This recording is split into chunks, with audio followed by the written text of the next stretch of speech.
The Lord bless you real good. I'm Pastor Chukweme Kandukwe, lead pastor, Awesome Glory Assembly, whose headquarters in Enugu, Nigeria.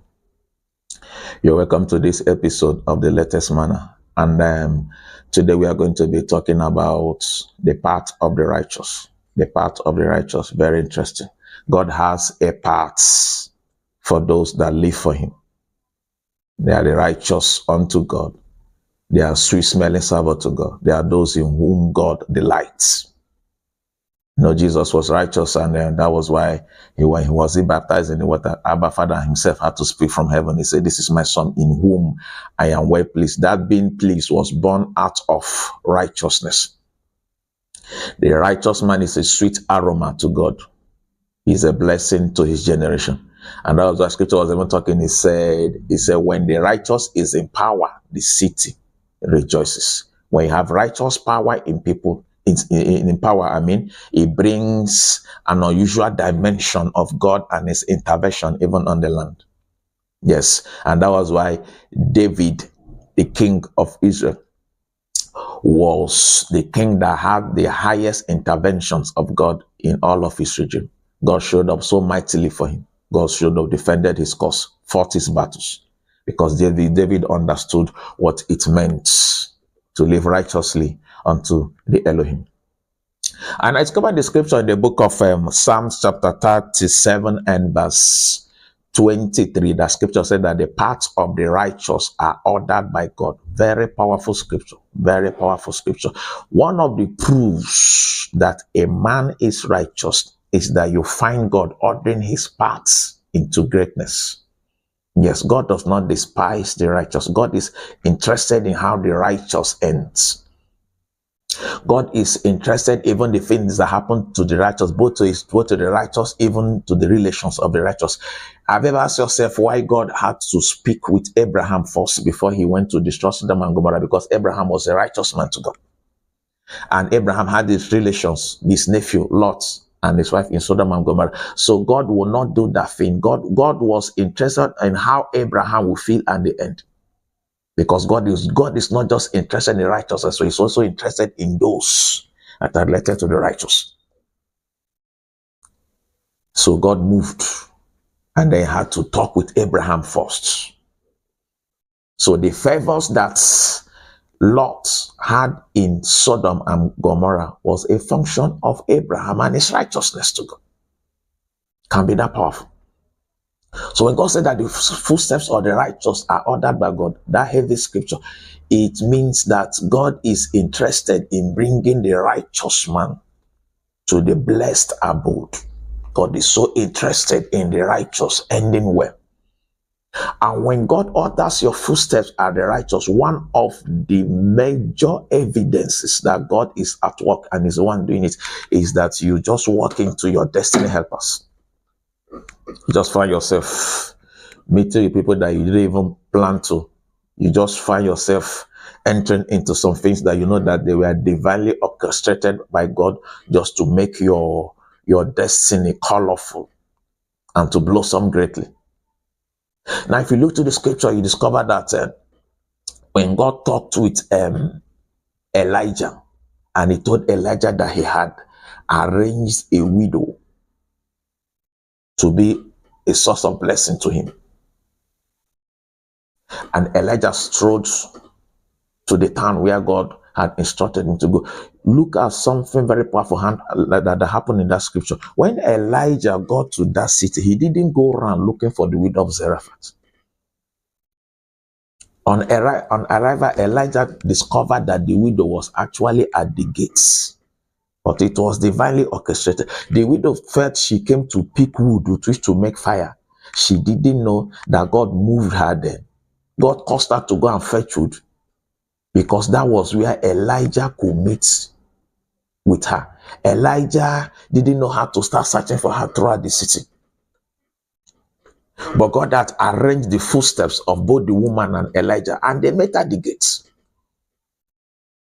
And she was meant to be Elijah's destiny helper, and Elijah was also meant to be her destiny helper, because for the fact that she hosted Elijah in those seasons of famine, Bible says nothing in her life and in her house dried up. So she had just a handful of flour and little oil. And scripture says none of them dried up. You can imagine that it was not as if she had more money and she was going to buy as the flour was getting exhausted. No, they were fetching from the same little jar of flour. And the more they fetched it, the more the thing multiplied and replaced itself. They fetched it. It was a supernatural provision directly from the storehouse of the Elohim. What was God doing there? It was God arranging the footsteps of the righteous. If you understand that mystery, you discover that as a righteous man, you are not actually called to be running after your destiny helpers, because in the recent at times you don't even know who they are. There was nothing on earth that will make an Elisha to believe that. A Gehazi, not Gehazi, this time, a Naaman. To say there was nothing that would make a Naaman believe that the prophet that will heal him was in Israel, and it was Elisha. It was never in his agenda. He didn't have it in his agenda. But the destiny helper came from the slave girl that was living in his house, that was an Israelite. And she said, my father, there's a prophet in Israel. So most of the times you don't even know your destiny helpers. And some of the people you are looking up to, I think their destiny helpers are even the ones that the devil wants to use to plan your fall. But if you understand what it means to come to the dimensions of righteousness, God himself is now responsible for arranging the thing to make sure that your path and those of your destiny helpers cross. Naaman never knew that the house girl he had was his destiny helper. He didn't know it. But it was divinely orchestrated of God. You know what happened in the scripture? Bible said that Saul before he became king, he said he strode about looking for his father's donkey. So Saul, he was looking for his father's donkey, but he didn't know that it was God divinely orchestrating it for him to meet Samuel, his destiny helper. And what does that show you? It means that each time you get up to better people's life as a righteous man, you are also walking into what God has divinely orchestrated. This demon of selfishness is why some people will never hit heights. Yes.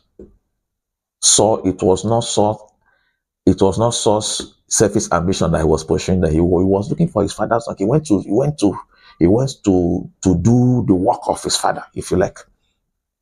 And while he was looking for the donkey, he met Samuel, his destiny helper, and he was ordained king of Israel. While Naaman kept the Jewish girl in his house and was taking care of her, he thought he was just helping somebody. He didn't know that was a divine orchestration for him to meet Elisha and be healed of chronic leprosy that no medication could handle. So in the path of the righteous, God has ordained your destiny helpers. What you do is to keep on your righteous garment, not soil it, and then be out there looking for who to help. Yes. Better somebody's life. Don't be like the rich fool that amassed everything to himself. He said, that way I expand my coast, I will make myself big, I will enjoy all of that. That rich fool in the scripture had relations that needed school fees, but they were not in his budget. He must have had a sick mother, she was not in his budget. He must have had brothers that he needed the same, they were not in his budget. It was just him, me, myself, and I. And while he was saying, I, God said, no, it is me that is, I am that I am. And God struck him dead. Each time you get up to better somebody's life, you are practicing righteousness. There's no evil man that gets up to better life of another person. Another dimension, God has orchestrated your destiny helpers. You meet your destiny helpers by helping others. And it might amaze you that it's not even those that you help directly that God arranged to be your destiny helper. But because of helping them, God links you to something so amazing and it leaves you so blessed. Reach out to somebody. Bless someone. I was talking with a widow the other day. I looked at her. I saw how devastating her condition was. I said, each time your child's school fees is due, just let me know. I didn't say that because I had all the money in the world. But I saw this was an avenue. You can visit our social media handles that you can see on this post. I will see life spirit-breathed messages that will transform your life. God bless you. I love you dearly. See you on the next episode of the latest Manna. Stay blessed.